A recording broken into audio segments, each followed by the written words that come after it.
Retour sur le plateau du Grand Soir, nous quittons justement Joie Télé où nous souhaitons la paix pour revenir dans le Cameroun entier avec ce recensement général de la population et de l'habitat qui a été lancé le 24 avril. Je commence par vous, Monsieur Noah. Lancé, bon, on ne va pas dire en grande pompe, mais de façon officielle. Mais à date, des inquiétudes commencent à fuser et des voix commencent à s'élever, notamment les agents recenseurs qui aujourd'hui estiment avoir été floués par l'organisateur du recensement. On parle là de l'État et de ses démembrements. On évoque le BUCREP qui justement ne tiennent pas parole. On évoque des frais de transport impayés, on évoque des frais de voyage impayés, on évoque justement la parole de l'État qui n'est pas aujourd'hui respectée. Est-ce qu'on peut s'attendre à des données fiables lorsque l'on sait que ce recensement est une aide, justement, à prise de décision étatique dans les questions de développement, dans les questions d'émergence? Stéphane Baga, lorsque nous avons appris que le recensement général de la population devrait être enclenché, nous avons dit que c'était un ouf de soulagement parce que lorsqu'on gouverne un État, on ne peut pas gouverner une population dont on ne connaît pas le nom. Et je crois que le dernier recensement avant celui-ci date de 2005. Oui, 2005, 21 ans plus tard. Voilà. Résultat non connu. Résultat non connu jusqu'à aujourd'hui. Après 21 ans, nous sommes sur des supputations, nous sommes à 30 millions, d'autres disent nous sommes à 25 millions. Bref, ce n'est pas ça le plus important. Moi, j'ai essayé de discuter avec les agents recenseurs parce que, figurez-vous, j'ai beaucoup d'amis et beaucoup de frères cadets qui sont dans cette affaire de recensement-là. Et il m'a été rapporté que même pendant la formation, les frais qui avaient été promis aux agents recenseurs n'ont pas été versés. Il me souvient que moi, dans ma localité, dans la Léquier, il y a eu des remous parce que, véritablement... C'est de la Léquier, finalement. C'est pas de Cameroun. Alors l'essentiel, donc, les agents recenseurs estimaient leur coût du fait qu'ils viennent s'asseoir pendant des journées et qu'ils ne soient pas payés. Et plus tard, vous évoquez maintenant, c'est-à-dire les voix qui se ressentent de part et d'autre. Moi, je crois que on ne peut pas, c'est un fait naturel. On ne peut pas prétendre avoir un travail efficient si le travailleur n'est pas rémunéré à bon escient. Oui. Et lorsque vous envoyez des personnes sur le terrain pour faire un travail qui doit servir pour des années, voire des décennies, je crois qu'il faut un minimum de sérieux là-dessus.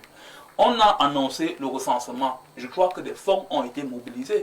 Parce qu'on ne peut pas nous dire qu'après des années, après des décennies, qu'on n'ait pas mobilisé des fonds pour permettre à ce que les agents recenseurs se sentent à l'aise. Qu'on n'ait pas mobilisé des fonds pour permettre à ce que les agents de recenseurs qui se déplacent aient leur agent de déplacement.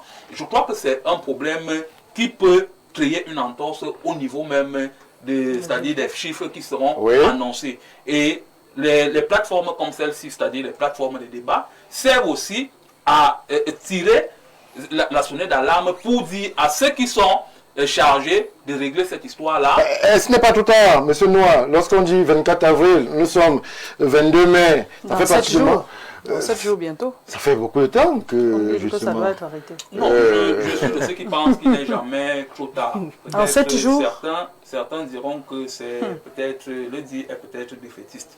Mais je crois qu'à un certain moment, on peut prendre des mesures pour que les populations ou alors les agents recenseurs qui sont allés sur le terrain pour faire le travail soient à leur aise. Est-ce que vous, citoyens de Yaoundé, habitants de Yaoundé, vous avez croisé ces agents recenseurs?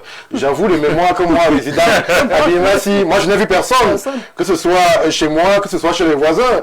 Est-ce que ce déficit en termes de valorisation pécuniaire n'est pas à l'origine de cette léthargie observée? On ne les voit pas, ils sont où, ces agents-là? Stéphane Marga, j'avoue que mon quotidien ne me permet pas d'être à la maison. Oui. D'habitude, je sors. Vous avez une ménagère qui peut-être peut relayer l'information. Bien évidemment. Bref, je n'ai pas cherché à savoir si les agents recenseurs sont passés. On ne vous a pas dit. Dire que je n'ai pas été S'ils étaient passés, vous seriez informé certainement. Voilà, j'aurais peut-être été informé. Mais je crois que cette histoire-là il y a moins d'affluence qu'en 2005. Parce que je me rappelle qu'en 2005, lorsqu'on a lancé le recensement général de la population, il y avait, c'est-à-dire cela se ressentait, on voyait les équipes se déployer de part et d'autre sur le terrain pour véritablement faire le travail de manière efficace et efficiente.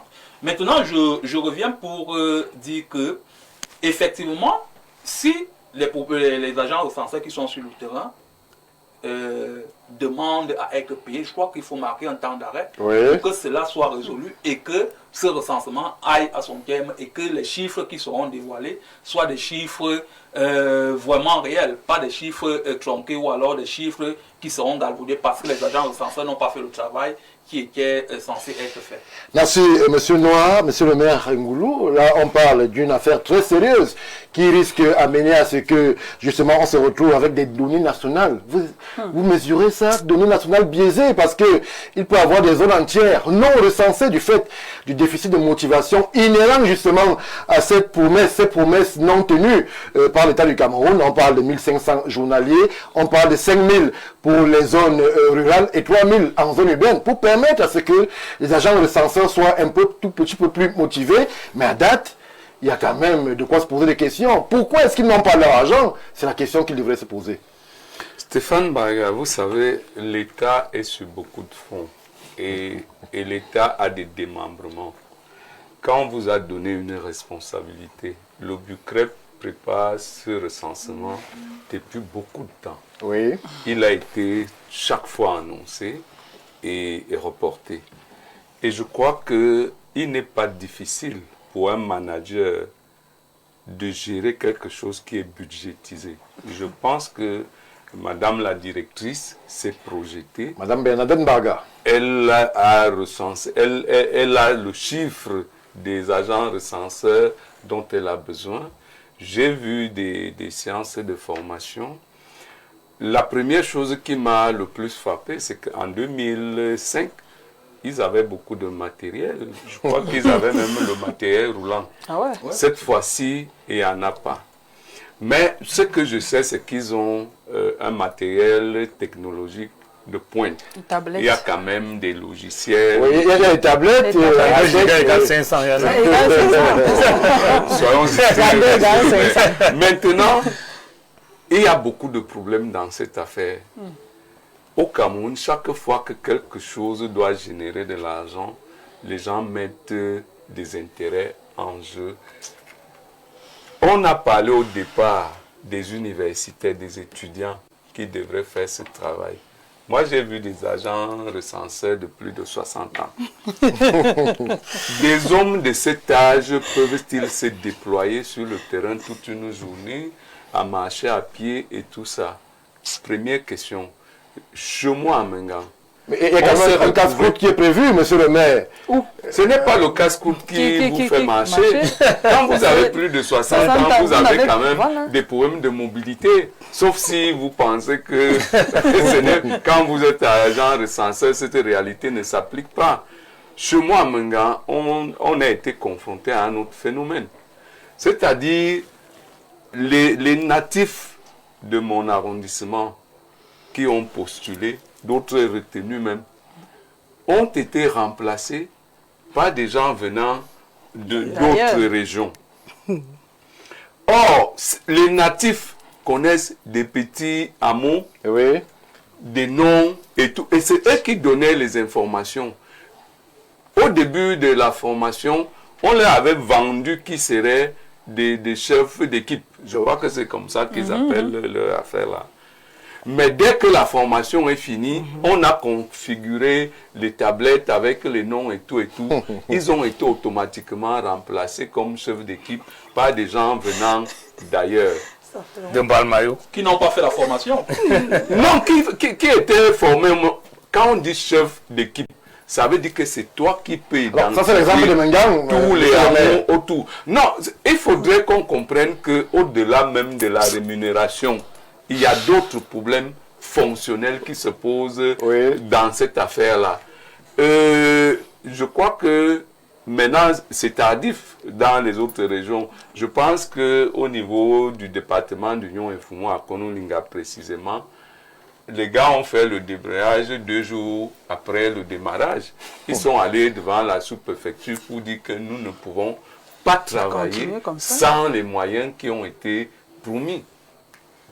Alors, comment Madame la directrice peut nous expliquer qu'un budget qui a été voté avec un nombre de personnes précis, je pense qu'il y a même un excédent pour dire qu'il peut avoir des imprévus qui n'arrivent même pas déjà à gérer ce qui a été prévu.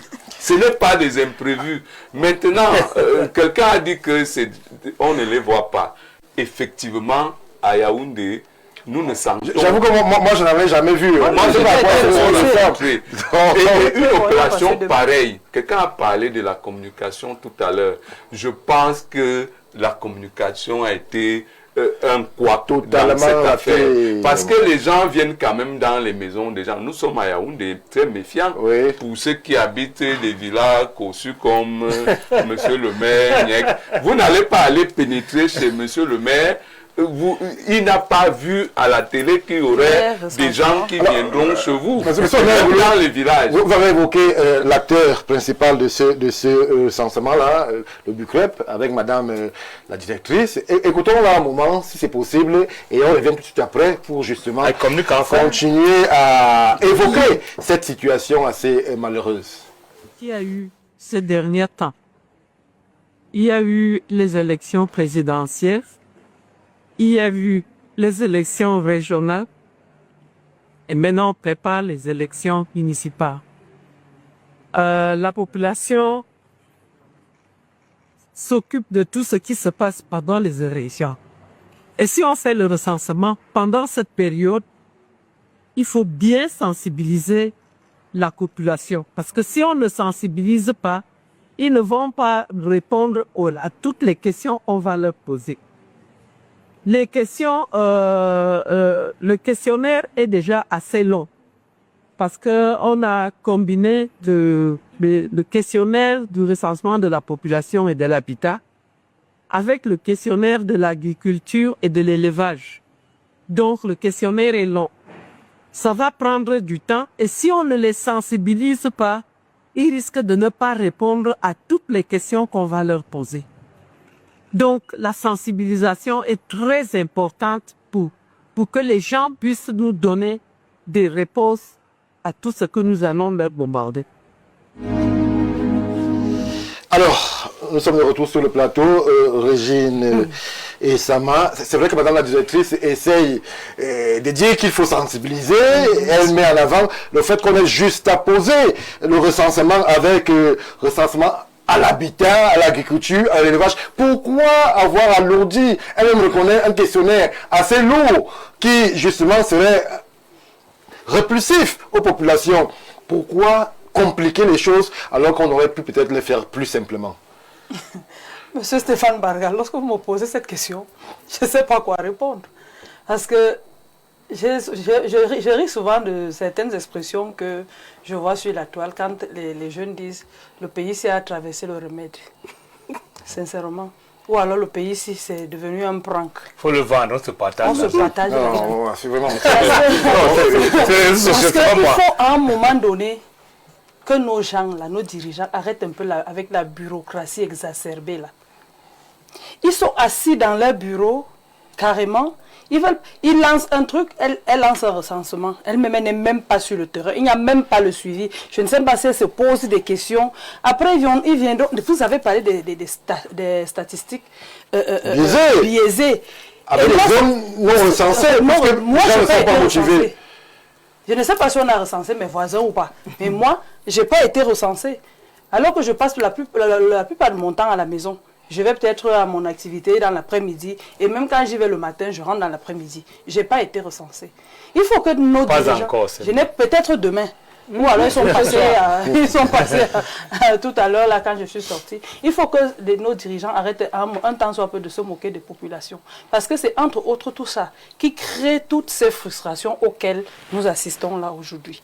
Vous n'allez pas prendre les gens, monsieur le maire disait tout à l'heure, il y a des enfants de sa localité qui ont été choisis pour faire ce travail. Qui ont été formés. Qui ont été formés. Oui. Qui mieux que pour mener à bien cette opération-là, parce qu'ils connaissent tous les coins et recoins de là-bas. On prend des gars venus d'ailleurs, on ne sait pas d'où. Comment ils sauront que dans cette ruelle, il y a tel nombre de maisons, il y a tel nombre d'habitants. Vous voyez, comme il disait, quand quelque chose va générer des fonds dans ce pays, il y a toujours des petits trucs qu'on ne peut pas vous expliquer. Et après, on viendra nous dire, parce que jusqu'à présent, il faut, on le dit, oui, il y a eu des voitures en 2005 et tout 21 ans plus tard, on n'a pas les résultats de ces derniers recensements-là. On n'a pas ces résultats. C'est approximatif. On vous dit, tantôt nous sommes 25 millions d'habitants, tantôt nous sommes 30 millions d'habitants, tantôt nous sommes 35 millions d'habitants. C'est-à-dire, je ne sais pas si le Cameroun, à un moment, fait pitié, ou il faut en rire, il faut en pleurer. On ne sait pas. On ne sait pas. Prenons une réaction de M. Thomas Massok qui dit Stéphane, ces agents du recensement sont passés chez moi un samedi entre 13h et 14h. Ils étaient un nombre de 5 personnes. L'un d'eux, un homme m'a posé quelques questions sur le nombre d'habitants dans ma résidence. Plus tard, ils m'ont dit qu'une autre équipe reviendra pour la suite du travail, tout en prenant mon numéro de téléphone. Et plus tard, patatras, du fait de la tolérance négrière orchestrée par les dirigeants du grand rassemblement au milieu de mon cher Beau Ngoulou. Merci. Oh là là, c'est compliqué ces affaires. Bonsoir sur le plateau. Le recensement cohérent se fait par le chef de 3e degré et chaque agent recenseur doit être recruté dans le village. Ouais. Bonsoir panel. Au moment de la formation, les agents faisaient le ping-pong car ils ne percevaient pas leur dû. Ceux qui sont à MTN n'ont pas encore perçu leur argent de formation. Les gars ne perçoivent pas encore l'argent du travail qu'ils sont en train de faire sur le terrain. Monsieur Mbaga, pour le recensement, aucun projet du RDPC n'est allé jusqu'au bout. Et toujours soit 50%, 75%. Si vous avez un chef rigoureux qui attend les résultats, il y aura des résultats. Mais si le chef ne cherche qu'à conserver sa place, vous attendez à quoi? Rien. C'est vraiment 115% et les justificatifs. Il y a un laxisme et un manque de rigueur dans notre pays parce que le chef n'est pas assez actif. Merci à vous, Freddy. Bonsoir. Madame Abega, le recensement est lancé. On a l'impression que sur le terrain, c'est pas encore ça. La date butoir arrive à grands pas.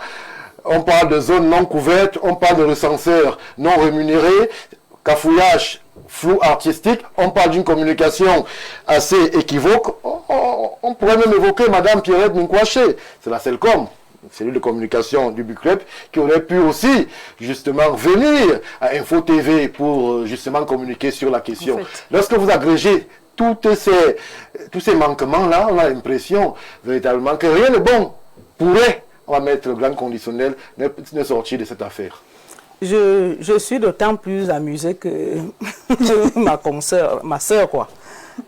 Parce que quand je vois Madame la DG ce BUCREP, Madame Baga, ouais, quand je vois la voix intervenir dans son propos, on sent de l'amalgame. Elle parle des élections, elle parle du recensement, elle parle de la sensibilisation qu'elle n'a pas eu à faire. En fait. Ils ont sensibilisé qui et à quel moment?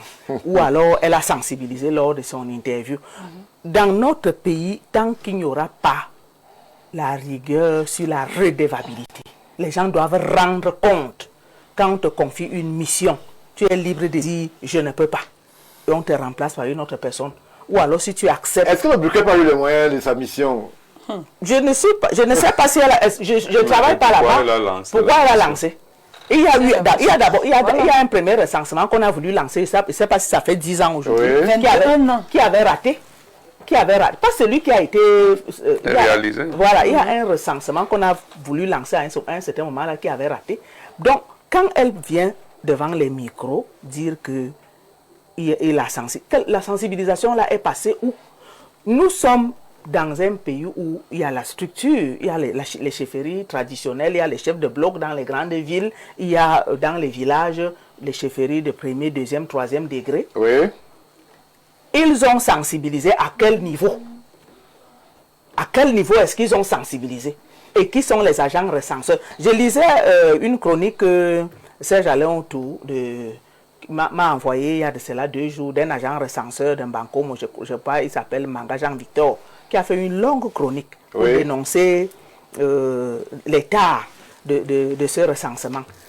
Ce qui a retenu un peu mon attention, c'est que on pose dans le questionnaire, il dit que le questionnaire prend environ 45 minutes pour que tu répondes aux questions. Dans une seule maison. Oui, dans une seule maison. Donc, non, une seule personne. Une seule personne. Donc, on a dit une seule maison. Oui, dans 45 minutes.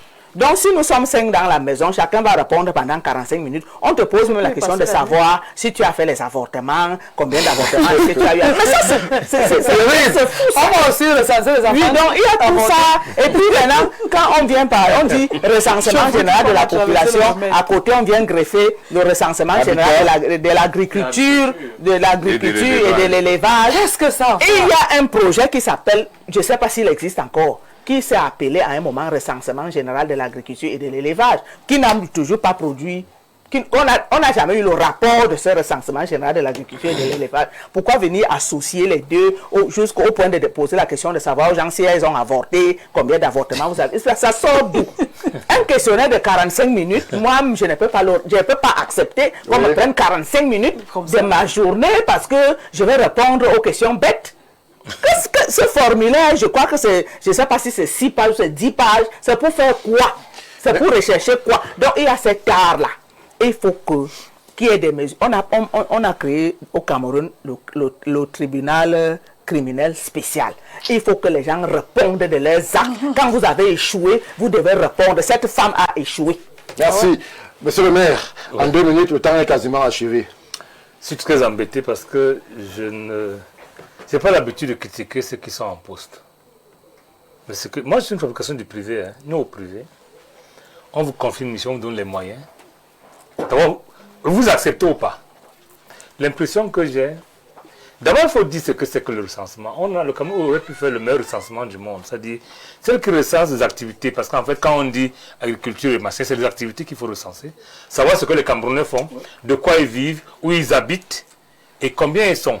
Et comment ils sont. C'est-à-dire, c'est la structure de la population. Ce n'est pas tellement le nombre. À ce niveau, le problème ne se pose pas. Mais un projet se monte d'autant plus que les financements... Parce que le budget, c'est une chose. Hein. Est-ce que les financements sont disponibles? Attends. Disponibles d'abord. Oui. Attends après. Je ne suis pas certain. C'est pour ça que je veux tirer sur madame. Se lancer dans le projet. C'est pour ça que je dis, il faut qu'on arrête de faire le recensement politique. Comme on veut absolument créer une nouvelle unité administrative, on fait ça, on fait le recensement, non. Le recensement est plus sérieux que ça. On a dit que ça c'est calé sur 1 mois.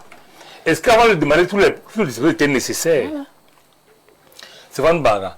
Lorsque vous voulez monter un projet tel que le recensement, il faut que, au moment où ça demande, que tout soit disponible. Le personnel, les financements, les outils et tout. Je suis sûr qu'en réalité, on a commencé à faire comme l'autoroute. Où on dit on commence d'abord, on fera le reste après. Et ça ne marchera jamais. Voilà le problème. C'est-à-dire, en réalité, on se fait tirer sur Mme Abega, qui n'a rien à voir avec Madame Baga. Elle m'a lancé le recensement, pourquoi? Est-ce que c'est elle qui a lancé le recensement? Vous savez bien que c'est le Cameroun. Le problème se pose aujourd'hui en termes que si nous voulons faire des choses, si vous lisez le budget du Cameroun, le dire n'est pas un crime contre le Cameroun. Hein. Nous n'avons pas les moyens de faire un recensement. Comme l'a dit on n'a pas ces moyens-là. Et c'est pour ça qu'il faut être honnête pour dire on va le lancer. Parce que lorsque le président reporte les élections, l'argument c'est qu'on n'a pas d'argent. Le recensement coûte plus cher que les élections, rassurez-vous. Donc, faute d'argent, soyons sérieux, soyons honnêtes pour dire aux gens. Le président nous a dit, qu'il nous dit toujours la vérité. Je pense qu'il a dit avec au Cameroun que nous n'avons pas le moyen de faire un vrai recensement. On va attendre. Malheureusement, comme nous pensons qu'on va jongler avec les barreaux de fond en leur montrant des chiffres qui sont faux. C'est le problème. Nous savons que c'est faux. Hein? Le montage financier, au moins, doit être faux. Mais en sachant toi-même, toi qui fais le montage, que voilà les vrais chiffres. Mais aujourd'hui, nous sommes perdus. Et ce qui est embêtant, c'est que ce recensement aurait pu nous servir pour la mise en place de politiques publiques. Lorsque vous ne savez pas comment vous êtes, comment vous êtes, de quoi vous vivez, comment vous pouvez combattre la pauvreté. Pas du tout.